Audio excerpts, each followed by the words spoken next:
just how important reading is. Reading is so important. I'll cover up, look silly, stand on one leg, and read, narrate a textbook for my grown friends, for my children, for my friends, comrades, colleagues, subordinates, hierarchy, chain of command. I'll read for you. You know what? Reading is not just fundamental, but is important. And I have a passion to help, and I'm gonna do my part. Okay, so let me begin. The scientific revolution and the Enlightenment. New ideas inspired by New ideas inspired by humanism and Luther's Reformation spread into the realm of science. The scientific method means using a step-by-step process to conduct experiments. Everyone should get the same results from an experiment if they follow the same set of rules, which in turn would prove that the results are correct. Francis Bacon, who developed the scientific method around 1620, was an English philosopher. Bacon believed scientists needed to use systematic reasoning to understand nature. So he developed a set of instructions for how people should collect and analyze evidence. Many other scientific and mathematical developments were made during this scientific revolution between the years of 1500 and 1700. Period. The scientific revolution. Some ancient scientists believed the earth moved around the sun. However, in general, people believed that the earth was the center of the universe, based on the ideas of the astronomer Ptolemy, and that is spelled, the name is spelled Ptolemy, who lived in the 100s Common Era. His geocentric theory made Earth the motionless core in the universe of spheres rotating around it. That put humans at the center of the universe, and God and the heavens in the outermost sphere, which was the prime mover that moves all other spheres.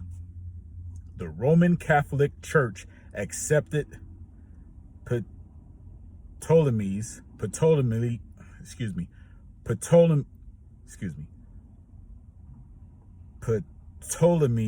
theory, and that's spelled Ptolemy theory. The P must be silent, and Ptolemy's could be the name, Ptolemy. Next paragraph.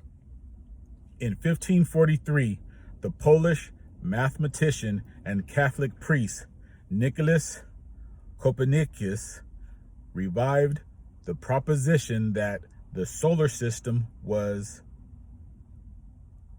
heliocentric, that the sun was at the center, which was originally conceived by the ancient Greek astronomer and philosopher Aristarchus.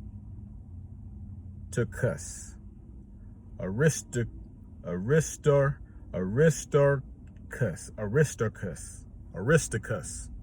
That spelling is Aristarchus.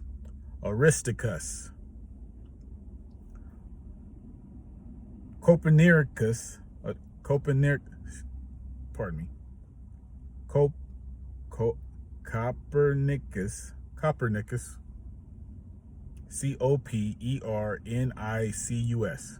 Copernicus, found that while planets revolved around the sun, the moon revolved around the earth. Astronomer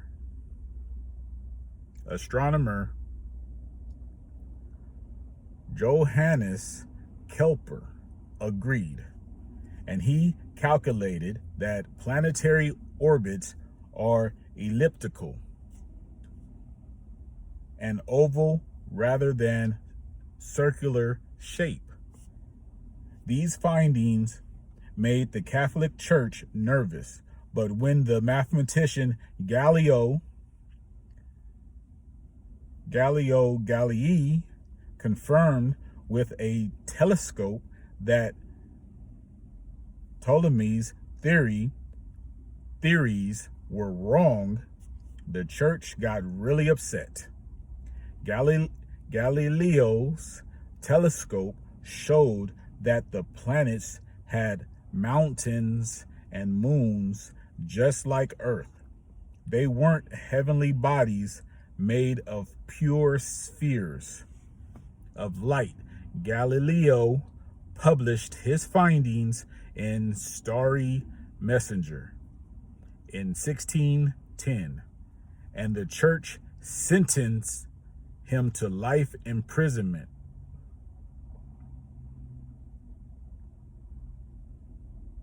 Other scientists were also jailed for proposing theories that opposed the teachings of the Catholic Church. Remember Galileo with this rhyme. Galileo said the earth revolves around the sun, so the Catholic Church imprisoned him, and his teaching days were done. Discoveries in math and physics. In the 1630s, René Descartes proposed a system of geometry using letters and math. Descartes' work became the basis of analytic geometry. Side note, I think, therefore I am.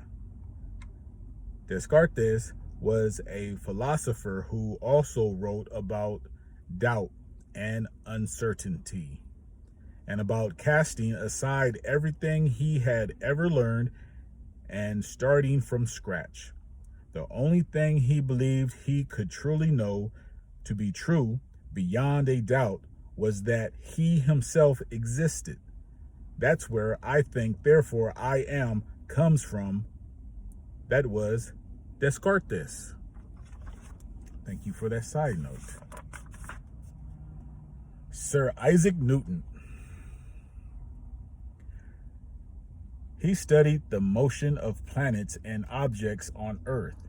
In the late 1600s, he presented a set of laws that mathematically explained motion and explained that every object in the universe is attracted to every other object by a force called gravity. Newton's ideas led people to see the universe as a massive machine with specific laws. His ideas dominated the view of how the universe works until Albert Einstein proposed his theory of relativity in the 20th century. English doctor William Harvey made advances in anatomy when he discovered that the human heart, not the arteries as previously thought, pumps blood in a circuit throughout the body. He published a book on his findings in 1628. The Enlightenment. The scientific revolution led to the Enlightenment, a movement in Europe during the 18th century. People believed that science, reason, and natural laws of behavior would help them better understand the world and bring them to a more enlightened state, also called the Age of Reason. The Enlightenment affected thinking in politics, literature, art, religion, and of course, science. Side note, enlightened, to be very knowledgeable or aware, freed from ignorance. The Enlightenment and individual rights. The Enlightenment brought about new theories on how the government should be run. Many ideas were based on the rights of individuals. Descartes thought that anyone with a good education could reason and make good decisions, and people could govern themselves. John Locke had ideas about an individual's rights. He disagreed with the idea of the divine right of kings and believed that all people had natural rights to life, liberty, and property. His book, Two Treatises of Government, published in 1690, argued that people, not the king, should hold the power of government. According to Locke, the government needed to follow the natural laws of the people and protect their rights. If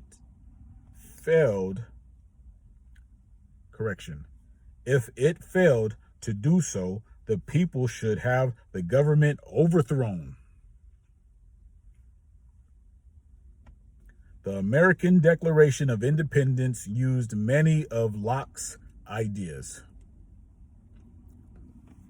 Side note, use the repetition to remember John Locke.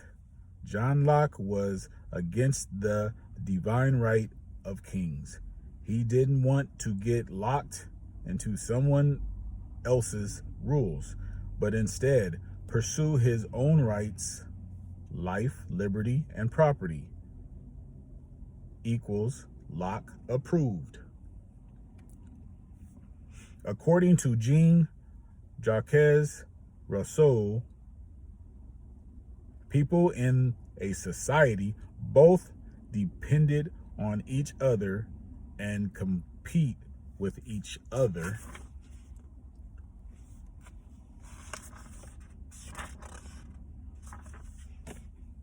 They need a social contract in which everyone agrees to be governed by the general will of society as a whole, and that will be what's best for everyone. Rousseau wrote about this idea in The Social Contract, published in 1762. The Enlightenment and economic thought. Adam Smith, a Scottish philosopher, supported the idea of laissez-faire in his work, an inquiry into the nature and causes of the wealth of nations. Side note, laissez-faire, a French term that means to let people do what they want or let the economy develop naturally. Capitalism, real fast. French. Government does not interrupt the development of the economy, regulate it, or interfere. Smith believed that if individuals pursue their own economic self-interest, everyone benefits. He is considered the father of capitalism.